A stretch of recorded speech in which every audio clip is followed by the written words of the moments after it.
Eh bien, bonjour, plutôt bonsoir. Nous sommes sur la première séquence des arts et métiers en vue pour vous. Donc, sur le plateau, je reçois Thierry Lucotte. Bonsoir Thierry. Bonsoir Eric. Alors, vous êtes président de l'association, de la Société des ingénieurs arts et métiers. Et Laurent Champanet, bonsoir. Bonsoir Eric. Et donc, vous êtes le directeur général d'arts et métiers. Première question, bon, ça fait quelques années que les arts et métiers sont sur Global, mais pourquoi finalement ? Effectivement, ça fait maintenant plus de 10 ans que les arts et métiers sont présents sur Global Industrie. Alors, avant, ça s'appelait le Salon de l'Industrie. Et on a donc depuis toutes ces années noué un partenariat avec les organisateurs donc de Global Industrie. Et c'est tout naturel pour les arts et métiers, donc on trouve des Gazarts dans l'ensemble de l'industrie française, donc c'était tout naturel que nous soyons présents, et bien sûr présents avec l'école. Et je vais laisser Laurent en dire plus. Oui, alors Laurent, justement, les premières années, vous n'étiez pas avec nous, mais ça a duré 2 ans, à peine. Voilà. Ouais. Non, mais c'est vrai que c'est important pour l'école d'être présente. On est une école publique, ça, on a près de 250 ans d'histoire, 250 ans au service de l'industrie, donc c'est important pour l'école d'être présente ici. Présente aussi avec ses étudiants, donc on a des élèves du campus de Cluny qui seront présents jeudi. On se désespère de voir qu'on était jusqu'à cette année la seule école d'ingénieurs présente dans un grand salon de l'industrie. Bon, heureusement cette année on peut les citer. L'INSA de Lyon, compte tenu de la proximité, est là. Et puis l'école nationale supérieure d'arts et métiers, c'est un peu plus que ça. C'est aussi une filiale qui fait de la recherche partenariale qui s'appelle AM Valor et qui est présente avec ses chercheurs. C'est une filiale de formation continue qui s'appelle AM Talent, qui est présente aussi pour être à l'écoute des besoins de formation continue des industriels. C'est un institut Carnot, l'Institut Carnot Art, qui travaille et qui fait de la recherche partenariale pour les PME. Donc c'est tout ça ce qui est présent avec les alumni sur ce salon. Donc tout le banc et l'arrière-ban de l'école est là, quoi. Exactement. Et ça répond finalement à plusieurs besoins. Quand vous parlez de formation, c'est... Nous, on cherche à répondre à plusieurs besoins des industriels, leur amener des nouvelles compétences, donc c'est de la formation, être à l'écoute de leurs besoins pour faire évoluer nos formations, leur amener de l'innovation à travers de la recherche, donc c'est ce que font nos enseignants-chercheurs dans les laboratoires. On a à cœur de faire que la recherche qu'on fait aux arts et métiers soit une recherche pragmatique qui permette de générer de la valeur et de l'emploi dans les entreprises. Et puis c'est aussi de l'innovation au sens de l'accompagnement et de la création de jeunes entreprises industrielles. Donc c'est tout ça ce qu'on amène sur ce salon, à la fois pour amener nos services et pour être à l'écoute des nouveaux besoins de l'industrie. Alors justement, sur l'apport que vous pouvez avoir auprès des industriels, notons quand même que KM Valor est une filiale plutôt intéressante pour l'industriel, et qui génère cette année un chiffre d'affaires aussi substantiel. Alors on a effectivement cette année des résultats assez exceptionnels d'AM Valor, donc une bonne reprise après la crise Covid. C'est aussi le symbole que l'industrie investit dans la recherche pour être toujours plus innovante. Et puis des carnets de commandes qui sont pleins pour les années à venir. Donc c'est une bonne chose à la fois sur la santé de l'industrie, et puis c'est une bonne chose pour la dynamique de l'école, parce que de la recherche partenariale, des contrats signés, c'est aussi la possibilité pour nous d'avoir des enseignants-chercheurs encore plus compétents, et puis d'acquérir du matériel qui va servir à la formation de nos étudiants. Alors, pour rebondir un petit peu justement, l'actualité de l'école, mais pas que, c'est de parler aujourd'hui d'industrie responsable. Vous en avez fait une présentation il y a quelques semaines. Est-ce qu'on peut en savoir un petit peu plus ? Alors effectivement, on a fait un travail commun, l'école, mais aussi les alumni et aussi ses élèves, pour réfléchir à quelles promesses on pourrait faire aux jeunes, aux entreprises. Et cette promesse, on l'a intitulée « Leader des industries responsables ». À la fois pour dire que on entend faire que nos élèves deviennent des leaders qui sont bien formés et le reste toute leur vie grâce à la SOS, on va en parler après. Des leaders, pour nous, ce n'est pas des gens qui, depuis leur bureau, disent ce qu'il faudrait faire. C'est des gens qui sont sur le terrain, qui font la transformation des industries. Alors, on a vraiment insisté sur le pluriel d'industrie pour dire, attention, dans la tête des jeunes, souvent industrie, c'est usine. Non, c'est bien plus large que ça. Et puis des industries responsables, c'est-à-dire des industries qui savent amener des réponses en bien et en service aux besoins de la société. Et voilà cette promesse que l'on fait ensemble. Thierry, côté SOS, côté association, enfin Société des ingénieurs. Alors, pardon. Côté association, mais je vais aussi faire la transition côté élèves. Les arts et métiers ont toujours été connus pour être une école qui a des valeurs, une école qui permet aux élèves, je dirais, de s'investir dans une vie étudiante extrêmement riche. Et les mots de leader des industries responsables, elle répond aussi à cette dimension, et en particulier le mot responsable, parce que aujourd'hui, l'industrie, si elle veut se dynamiser, si elle veut se réinventer, eh bien, elle doit aussi répondre aux aspirations des jeunes générations qui cherchent aujourd'hui une raison de s'engager, en particulier par rapport à des aspirations sociétales ou environnementales. Alors ça, je vous coupe Thierry, mais bon, vous faites partie des anciens. C'était quelque chose qui existait dans les années 77-80.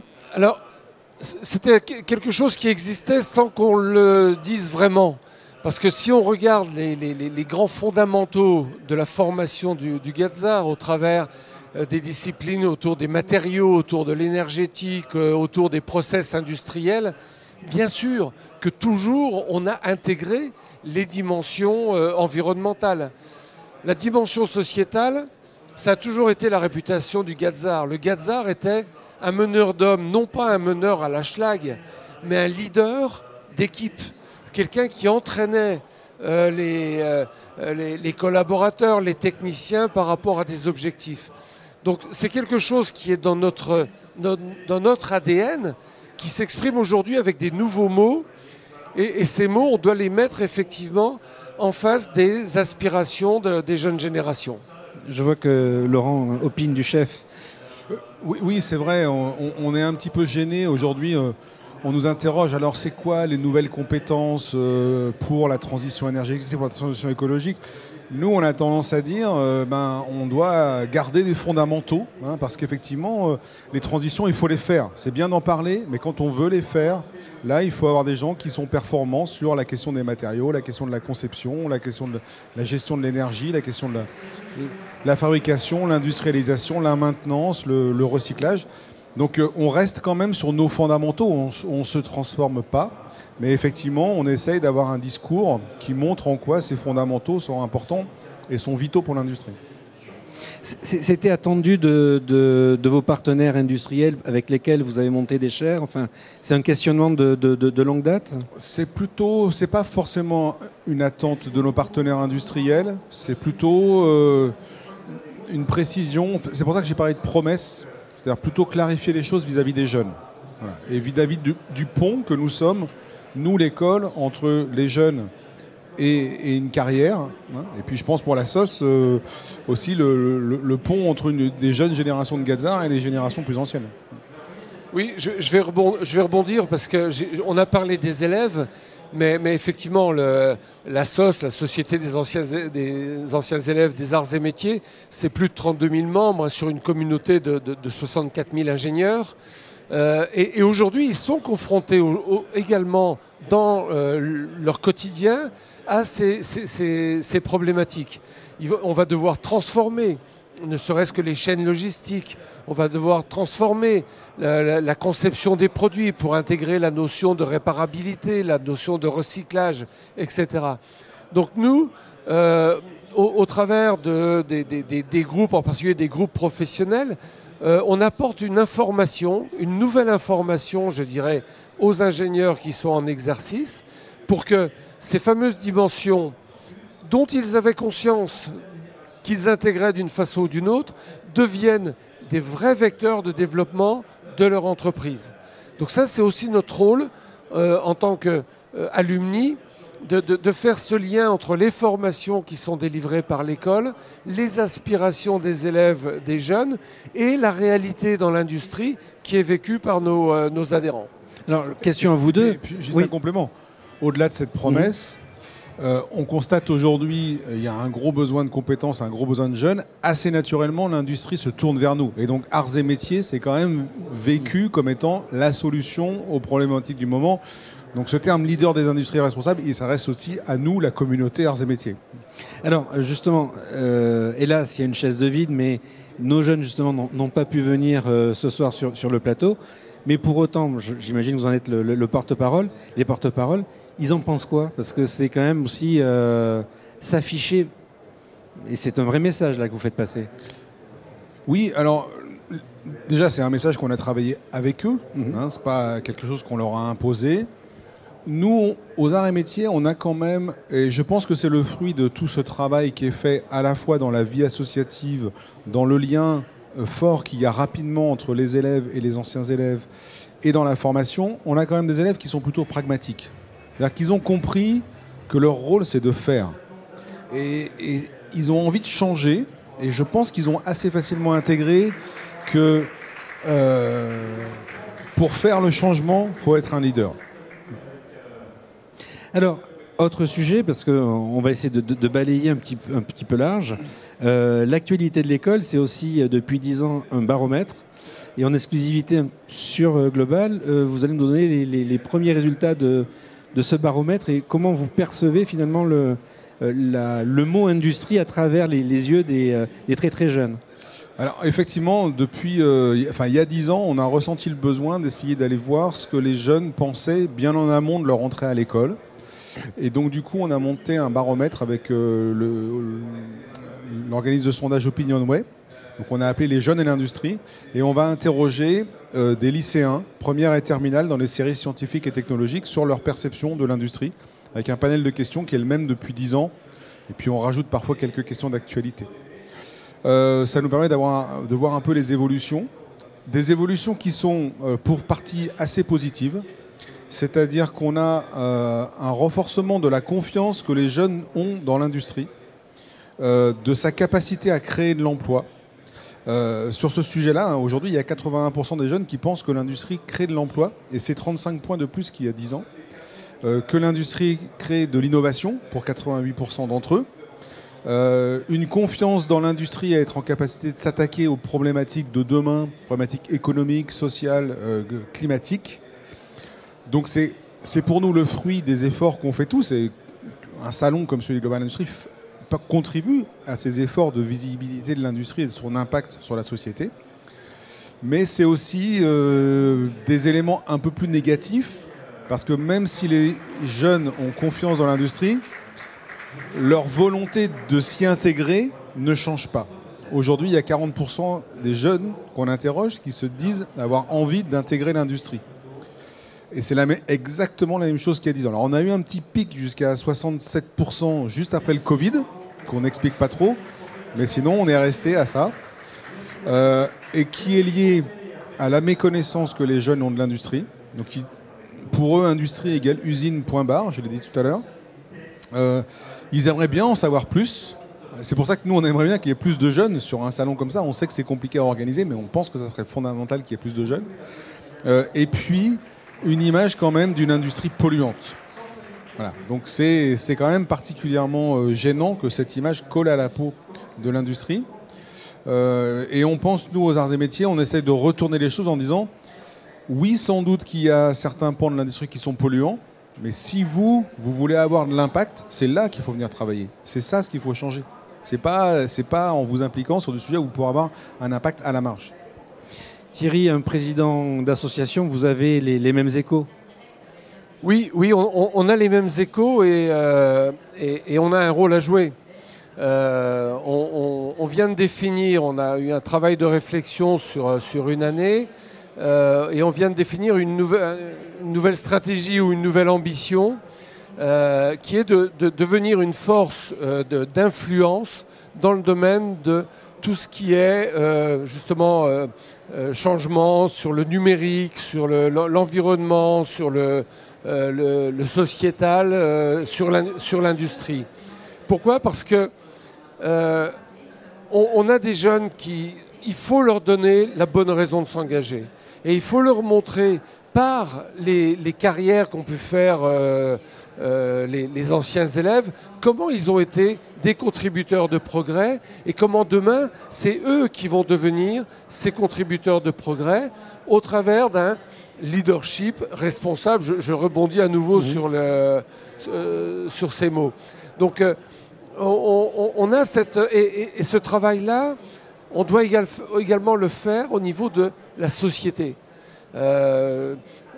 Nicolas Dufour, quand il présentait son dernier ouvrage, disait on a besoin d'un choc sociétal. Il faut qu'on donne l'envie. Il faut que l'industrie donne envie. Et quand on se promène dans les couloirs d'un salon comme celui-ci, on voit des choses nouvelles, on voit beaucoup de robotique. Justement, j'allais en venir parce que n'oubliez pas que le thème de l'émission, c'est les Gadzards ont vu pour vous. Alors vous avez vu quoi? Qu'est-ce qui vous a étonné cette matinée, cet après-midi? Moi, ce que je vois tout le temps ici, je me suis baladé un peu partout dans le salon, c'est une grande fierté des gens qui sont là, de ce qu'ils font et de l'impact. Et je trouve que ça donne envie, quoi. C'est vraiment la belle industrie française qui fait envie. On a envie de travailler là, quoi. Voilà.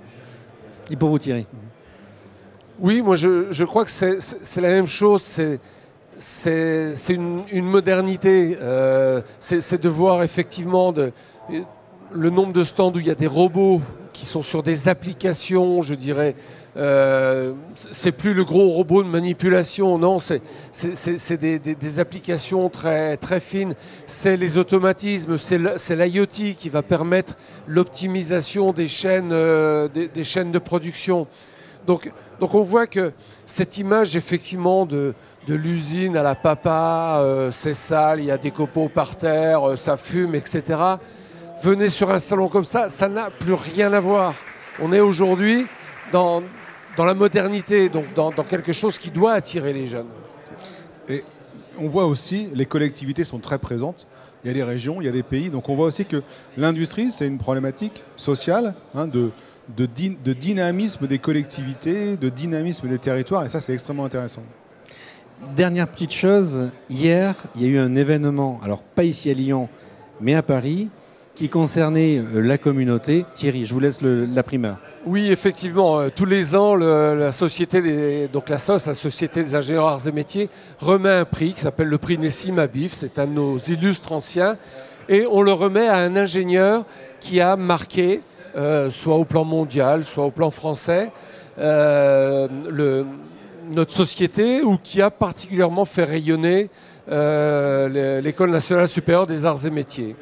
Et hier, j'ai effectivement eu le plaisir de remettre ce prix à Frédéric Lissalde. Frédéric Lissalde, c'est un ingénieur arts et métiers qui est le CEO de Borg-Warner, un des tout premiers équipementiers automobiles mondiaux.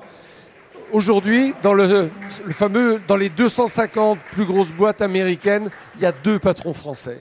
Il y a le patron de Moderna, on en a beaucoup parlé, que l'on connaît, oui. Et il y a Frédéric Lissalde. Et dans la présentation qu'il a faite, eh bien, il nous a parlé de leadership. Il nous a parlé de comment est-ce qu'aujourd'hui on anime des groupes de 52 000 collaborateurs dans son cas. Et je vais retenir un mot. Il a dit la principale qualité du dirigeant, c'est l'humilité. L'humilité de faire confiance, l'humilité de donner envie aux gens de venir travailler. Et dans un secteur industriel, l'automobile, qui est en train de vivre une révolution. Voilà ce qu'on a fait hier. Merci messieurs pour votre intervention. Donc demain, place à une nouvelle histoire des Gadzards en vue pour vous. On parlera certainement de transfert de technologie. Je vous donne rendez-vous donc demain à 17h30 et maintenant la place à on refait l'industrie. Merci beaucoup. Au revoir. Au revoir. Au revoir.